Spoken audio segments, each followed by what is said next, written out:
இனிமேல 2 விரல்னாலே 2000 ரூபாய் தான் இல்லையா? ஏன்னா அவங்க 2 விரல் பிஜேபியோட கூட்டணி வச்சீங்கன்னா காணா போயிடும். பீகார்ல நிதிஷ்குமார் அவர்களுடைய நிலைமை என்னாச்சு? முதலமைச்சராக இருக்க வேண்டியவர் இப்ப ராஜ்யசபால உறுப்பினரா இருக்கார். அவங்களோட மகாராஷ்டிரத்துல கூட்டணி வச்சவங்க, அவங்களோட மத்த இடங்கள் எல்லாம் கூட்டணி வச்சவங்க இன்னைக்கு எங்க இருக்காங்கன்னு தெரியல.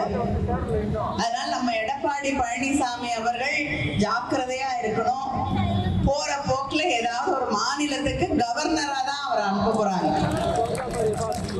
அதுவும் பண்ணுவாங்களா இல்லையான்னு தெரியல.